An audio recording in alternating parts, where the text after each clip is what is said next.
Oh, welcome back. Well, here's part two. Maybe be a part three. See if I can get it done in two. Get it done in two. Again, we're going back to the Kelsey Fitzsimmons. Damn it, Scott. Kelsey Fitzsimmons uh, trial, which is coming up. And the story so far. Okay, remember part one? She's got shot by her partner. Her police used to be her police partner. Uh, Go back and check. Plus her wonderful ex fiance who filed the restraining order, which brought the cops to the place, claiming alcohol, claiming threatening everybody, threatening to kill herself, threatening to kill the baby, threatening to attack him. Not considering the fact that she was suffering from a very strong case of postpartum separation, depression, if not even, postpartum psychosis, which she got no help for. Which, again, this is a serious mental health issue, and that whole thing was handled incorrectly. Should not have shown up with, three cops and, surprising her with, "Hey, we're here to take your baby." Yeah, that's gonna go good against the mama. You know, smart cops here. Remember Car 54? Where are you? Massachusetts Commonwealth legal system. Anyhow, back to the case. Remember we left off? She spent 53 days in the hospital. Again, trying to almost died from being shot in the chest from her previous partner. She, suffered a deflated lung, damaged diaphragm, damaged kidney, broken ribs, a whole lot of no good. Lots of surgeries, okay? And she's recovering from that. Or going to recover from that after 53 days in the hospital. Looking forward to being home and doing some R&R there. But unfortunately, because of the incident that put her there, they sent her to jail. Okay. Now she finds out. Just want to have to consult my notes because there's going to be a lot of details here, and I don't want to leave any out. She finds out she's being charged. 2 charges.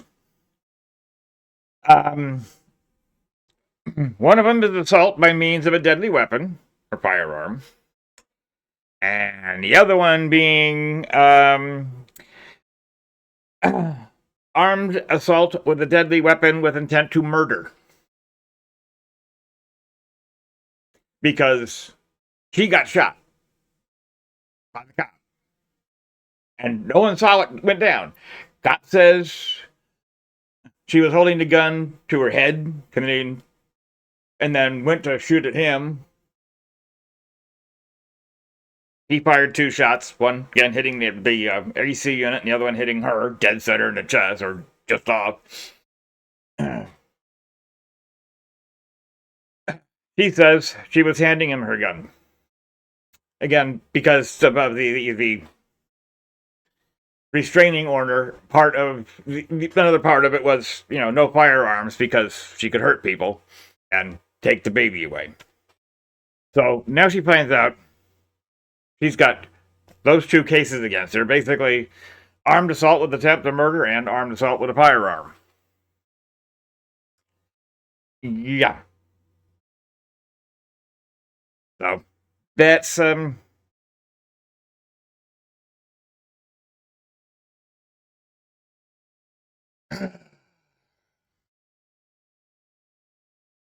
not exactly something you want to come out of the hospital for. Of course, her ex-partner obviously says, he was scared for his life, We got a bunch of wussy cops over there in the Commonwealth, man. But anyhow, yeah, I guess maybe going up against a baby mama and mama again trying to steal the baby from mama. That's what I meant to say. Might be yeah, you feared for your life, all right, dude. But shooter. But anyhow, no charges against him. No, I didn't even look whether he had the mandatory suspension. Which, again, usually after shooting, there's, turn your firearm over and have a mandatory suspension. But I forgot to look. Anyhow, she gets 180 days in jail and then managed to get out under house arrest. And there's conditions to it. She has to be monitored. Of course, no alcohol. Has to pass a random blood test, alcohol test from her parole officer. Also, she missed a paragraph. One of the things that helped her get out after 180 days, not to mention because of health issues, but you have to remember she's a former corrections officer and a former, or still is, a cop. They don't do so well in jail. So she's got those going against her while she's in, plus her health issues trying to recover, plus the hassle of trying to get in and out of jail for her doctor's appointments and whatnot. Big hassle, all because of things that were handled wrong. And say, yeah, all right, back to it. She has to have GPS, random alcohol test, and again, getting back to the drinking thing, none of the tests, not even like in the hospital. Oh, crap. All this thing, I forgot to do this. Gotta do that. All right, well, I'll fix it in post. All this time, there's never been any alcohol other than what douchebag, the ex, which is what I'm referring to him as, and I won't use his name because he doesn't deserve it, and he deserves, ex-fiance, but I'm using the word douchebag. Might step in some other words. But anyhow, douchebag and douchebag mom both said, she has, alcohol problems and she was out of control when she drinks, and that's where all the alcohol comes up. And so, because of that accusation, granted, she never was tested. She didn't know. She didn't know about any of this until the cops showed up with the order of no contact and take the baby. But meanwhile, she's being hit with all the alcohol tests, breathalyzer tests, all this because he said so. No one checked. All on his word. But anyhow,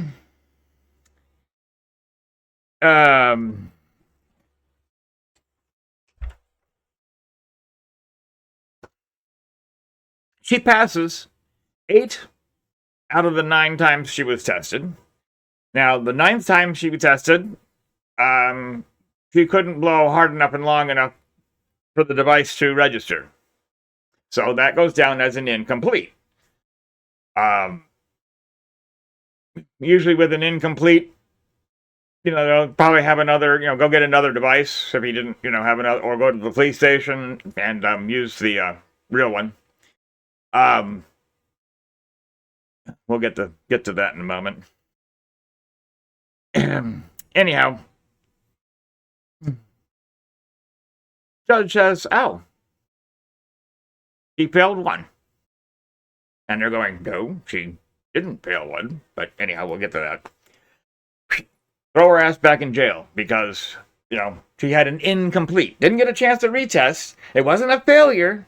No failure. It was an incomplete. Couldn't blow hard enough, long enough to get it done. Remember, she has, one lung functioning barely, injured diaphragm, broken ribs. It's very painful for her to try to blow. But, sorry. She couldn't do it. Incomplete. Tossed her ass back in jail. Call it a parole violation. Okay, again, this is good old Mass, the Commonwealth. Okay, so now she's back in jail. Guess what time it is? Douchebag shows up again. Well, it doesn't show up in jail. No. Douchebag, up to his bullshit stunts, files with his lawyer for child support. Because, she's in jail. So,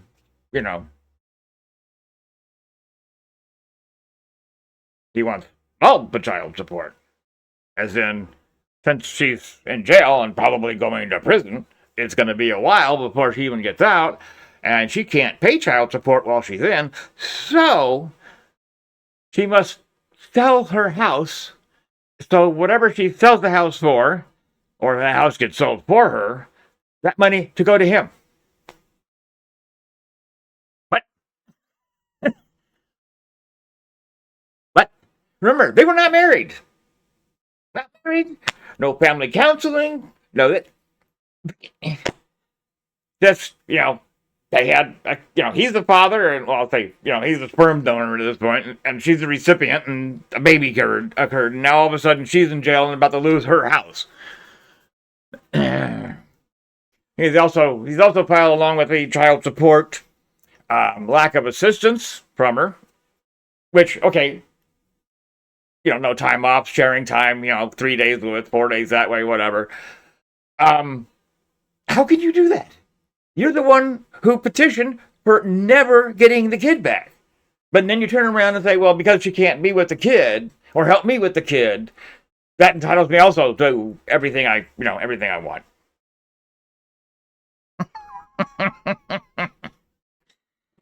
Okay.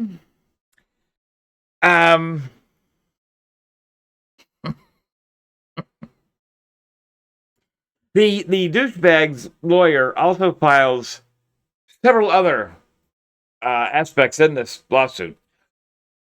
Many of them, if not most of them, were illegal just straight out. You can't ask for that. You can't do it that way. You can't do that. Plus, again, they weren't married.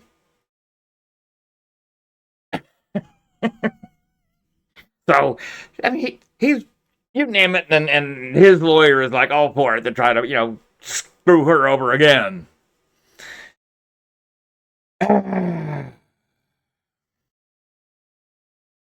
Absolutely unbelievable. No child support. Sell your house and I get all the money.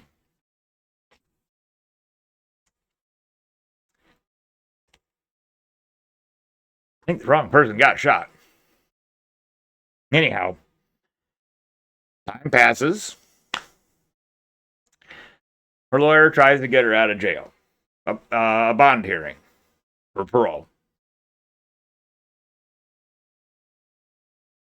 And remember, she's, a cop in jail. So, not so good. The judge, the lawyer gets, her lawyer, Kelsey's lawyer gets, is a moron. Absolutely stupid. Came in with an attitude. I don't know, dog pissed on her leg or something happened beforehand, but she came in hot and heavy, total attitude, dumb as fuck. And you're about to hear why she's so incredibly lack of wisdom. I think she was probably definitely an elected judge, not one who, worked her way through legal systems. But anyhow, the judge is all pissy because he failed a drug test.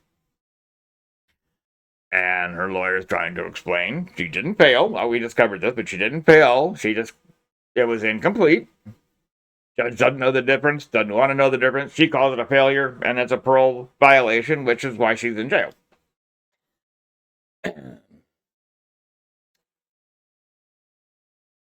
The lawyer offers alternative methods, a scram device. And the judge goes, well, she was on scram. And if she can't, if she can't maintain blowing on the scram, then she just stays in jail. Because if she can't blow enough to be tested, then she stays in jail. And unfortunately, the lawyer also keeps using the word scram. Now,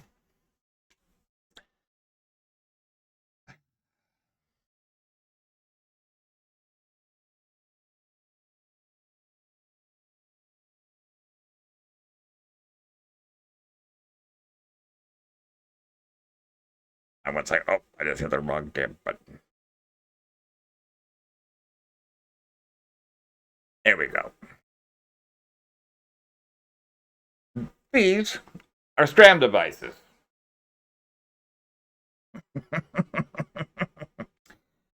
Scram is secure, continuous, remote alcohol monitor.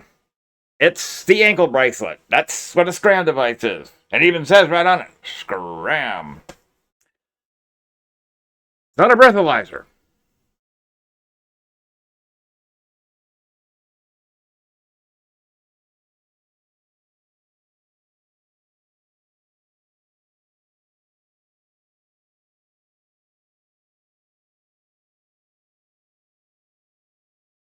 Sorry for the delay, folks.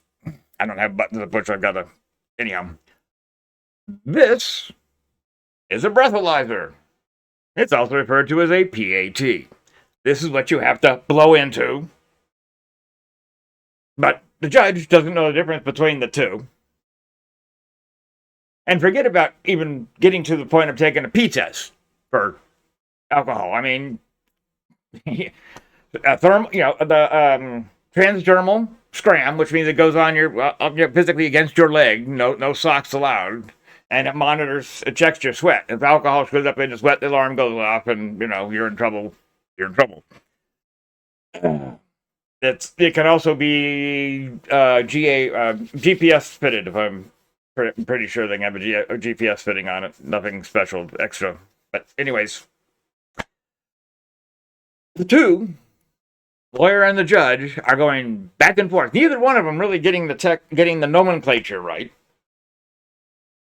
And they keep referring to everything being scram, and he's trying to explain a different scram, the PAT, the breathalyzer, getting rid of that and using an actual real scram. And the judge thinks he's saying scram, the same thing. Judge is fucking stupid. Doesn't want to hear anything else.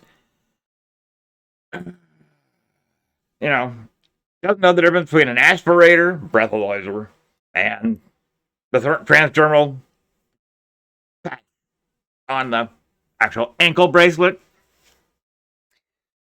So, anyhow, not to mention, one little difference, and see, that little device there is just used to get an idea.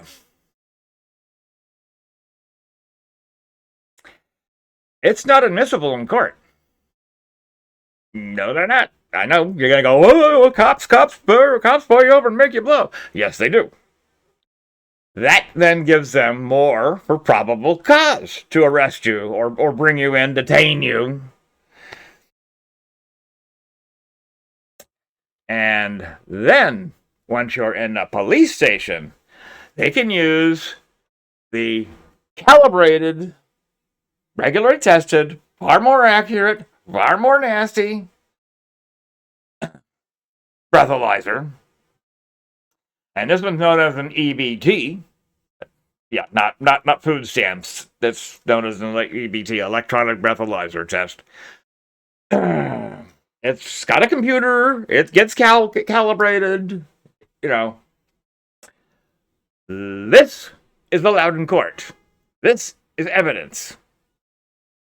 The blower is not. That's just gives the police an idea of what to be done. Just so you know. A little blowy thing, the PAT, not admissible in court. Look it up.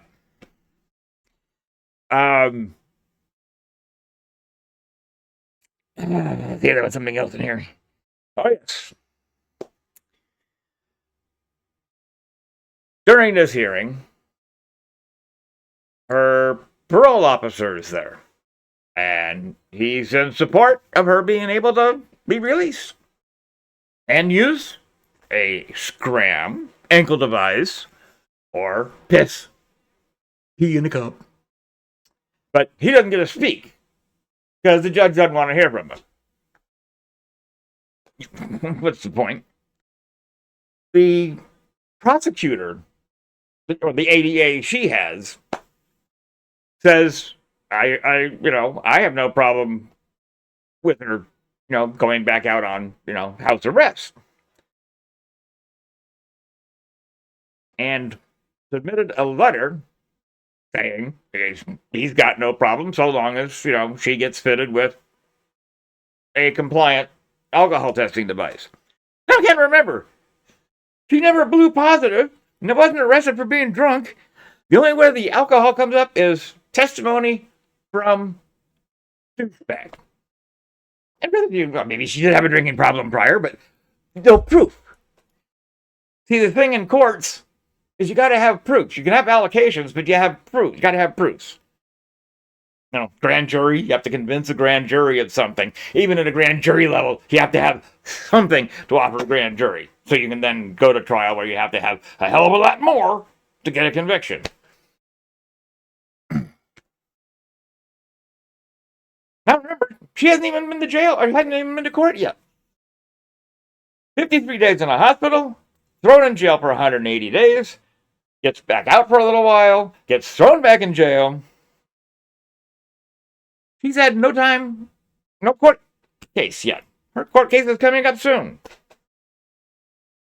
But judge won't take his paper. The letter from the ADA saying he has no problem with her being, released under certain conditions, home arrested, etc. And the judge won't take his letter. The judge says his letter is hearsay. Okay. In a full regular court, a letter from ADA should have a little more credentials. But yes, you do have to establish, make sure the letter is real and it's really from him, and you gotta have all that. The provenance of the letter. And if you can't prove the provenance of the letter, then who knows, someone could have made it up. But in a parole hearing, bond hearing, a letter from the ADA is acceptable. And you can look that up in the Massachusetts laws. It's acceptable in this case. Judge doesn't want to hear it. Sorry, that pegged the meters out. So, he goes back to jail. Or, never got out of jail. Because they got a judge that's super nil. Doesn't know, this from the other ones. Or probably from her asshole.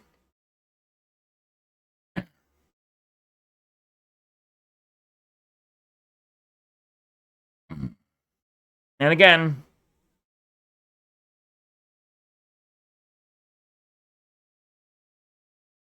the alcohol thing and insistence on her trying to blow into the PAT and the fact that she took a bullet in the chest.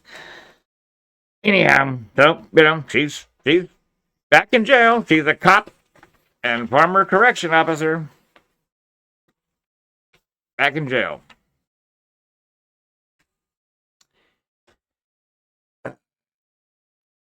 Oh, yes.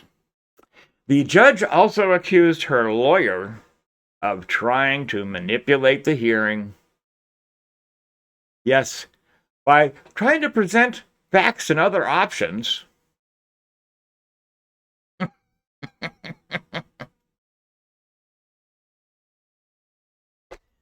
Trying to suggest something other than what Queenie here, who knows nothing about DUIs knows nothing about how they got this judge and how this judge got to be a judge again. Don't know. Don't know. Who she had to sleep with to get the job, I don't know. But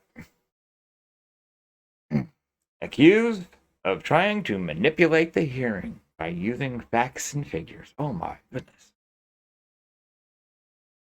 So yeah, like that. He denies bond. He stays in jail. Time passes. Now, her lawyer, because her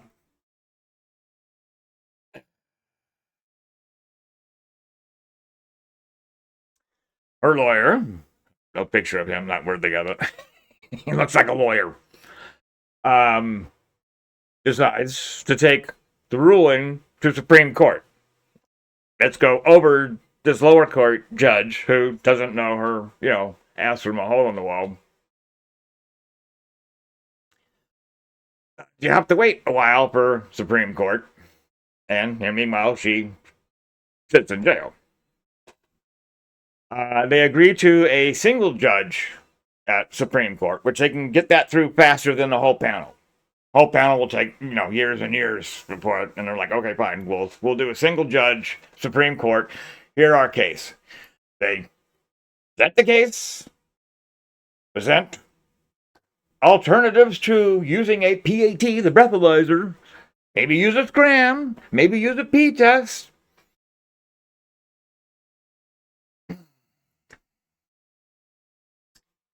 And also had a recording, which was great, had a recording of their meeting with the lower court judge and wanted the Superior Court judge to hear it. Not the transcript, wanted to hear it itself. Because you can tell in the tone of her voice, she was a bitch from hell and didn't care about anything. The person manipulating the court in the lower case was that judge. So, anyhow, they put it to the Supreme Court, the single judge.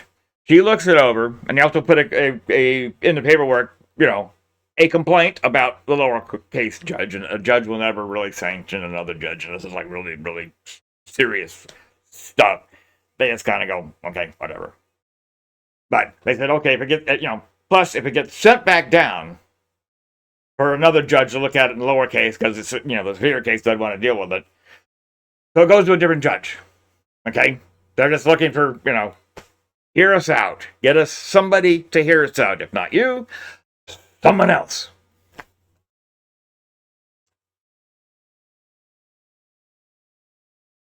She agrees. She can go home. Provided. Well, actually, she's not going to go home. She has to go to her parents' house. So she has people in attendance keeping an eye on her. House arrest, GPS, and random daily alcohol tests. Again, she never got tested positive for alcohol in the first place. She's never even been to court yet.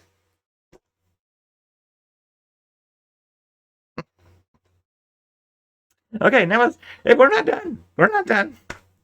We're not done yet. Believe it or not, we're not done yet. Oh, that's not the one I want. I'll come back here.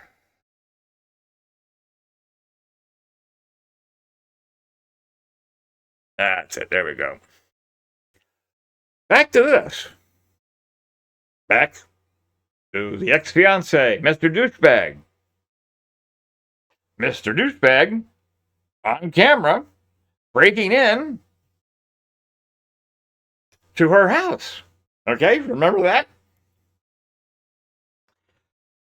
Now, Kelsey wants to pile charges on him. Breaking and entering, theft of property, plus, all the other shit he did, including, as she puts it, and likely so, taking evidence which would help her and her case. That's not even been up yet.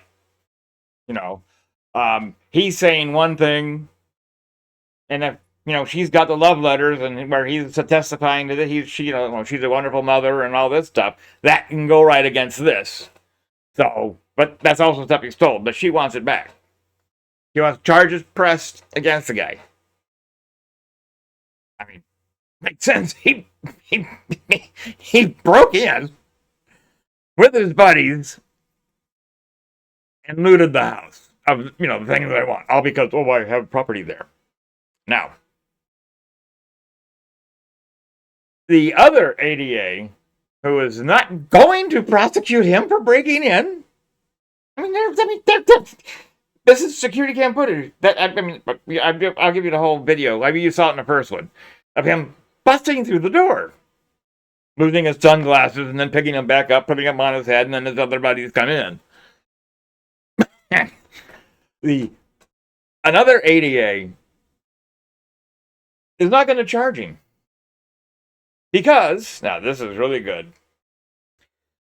Because he called the police. A douchebag says he called the police and told him he has something that he owns, some of his property in the house.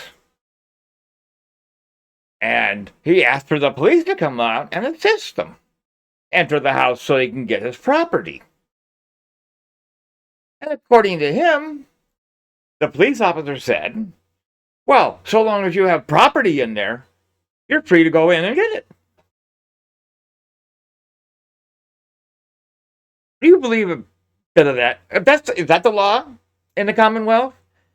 I leave a pen in someone's house, and that means I can then legally come back and break a window or come through the door?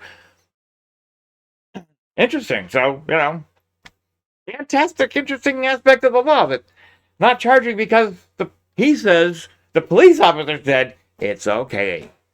And he gets better. He ones up it.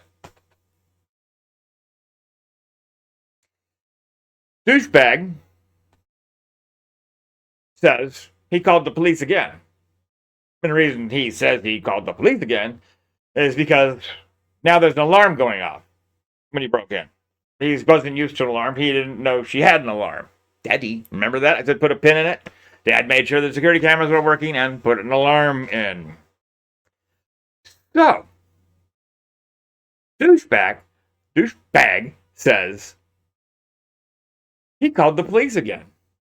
And he said he wanted the police to come there because the alarm is going off. And he doesn't want Kelsey's parents showing up because they don't get along well. I wonder why. And it might be a problem. Yeah, you broke into her house. You're stealing her shit. Of course it's going to be a problem. Sorry, my voice is like, oh, I'm peeking the mic out. Sorry. And he says the police told him, we're not coming out. It's okay. If the parents show up, if a problem occurs, then give us a call and we'll come out. We're only minutes away. So, according to this ADA, there's no probable cause to put any charges against douchebag for breaking and entering and stealing property because the police said so. It was okay. Car 54, where are you?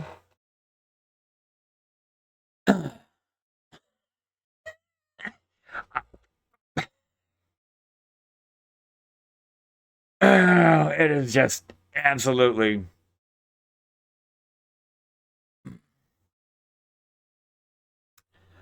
unbelievable.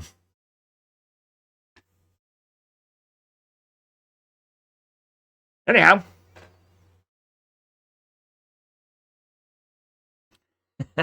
just remember, you go to the state of Massachusetts, you can, leave your property in somebody's house and you have full right to come in and steal everything. And then the cops say, it's okay. Gee, I don't know why there'd be a problem. He only broke in and set off alarm and got caught on camera doing it. And his buddies.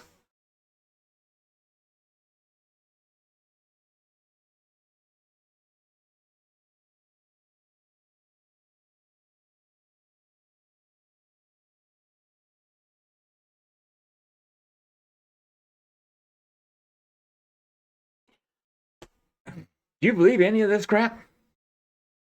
I'm not making anything up. Commonwealth versus Kelsey Fittzsimmons. Check it out. This is all what she's going into. Now, granted, there's still a lot of information we don't know that's going to come up in her court case when she finally gets one.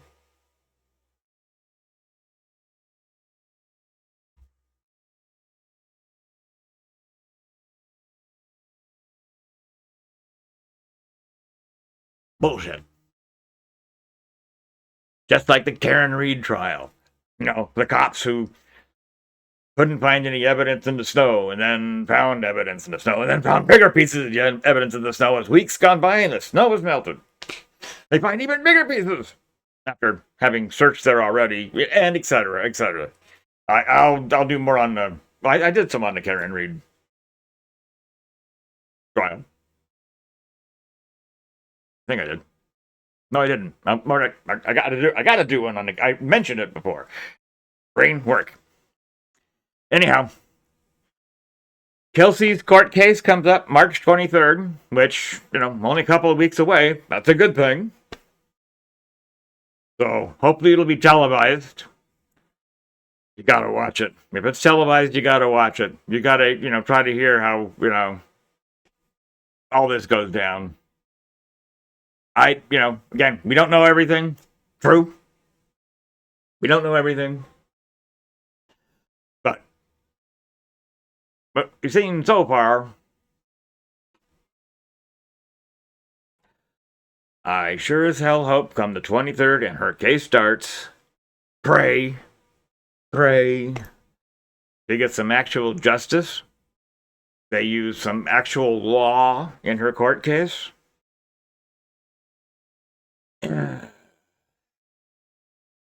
Remember, she's in a land where they make up their own law. Even if it's in the book, you can make another one up. Actual law doesn't exist in this Commonwealth. So tune in on the 23rd. Hope it's be televised or probably on YouTube or something. We're probably going to be on YouTube, Court TV, or one of the mini feeds. Hell, I might even feed it here. Feed it to you. Yeah.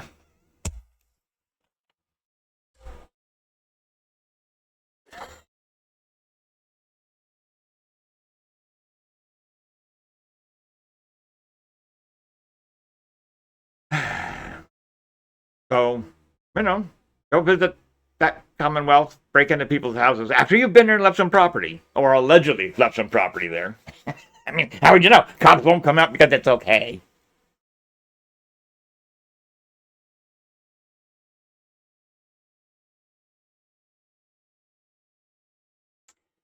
And all this time, still, she cannot see her baby.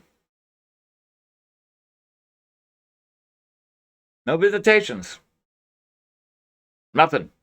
Judge ruled no contact. They haven't been to family court yet.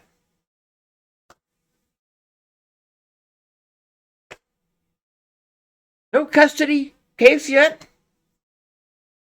Just a petition for no contact and have firearms removed from her house and the child because of the no contact restraining order. That's it. That's it. All the rest of this stems from right there. Well, I mean, things happening before, but the one legal thing that all these dominoes are based off of is that one report. She hasn't seen justice since she got, not since she got out of the hospital. She hasn't had justice since the police showed up with the order of no contact. No.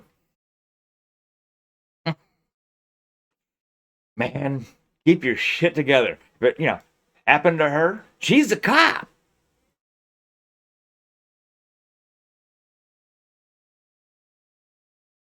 It can happen to her. It can happen to anybody. So, again, let's pray come the 23rd of this month, March. She gets a good judge, not Judge Beverly, hopefully. I think she's in a different county. And let's hope she gets, again, a real judge who actually can open up a, real law book and do a judgy thing and make sure she gets a fair trial. Anyhow, all right, that's it. When the court cases, we'll probably have updates. Until then, behave yourselves out there. You never know what's going to happen. You never know what's going to happen. Be safe. Watch your six. Be aware of your surroundings. Don't date weird people. Don't have a child with weird people.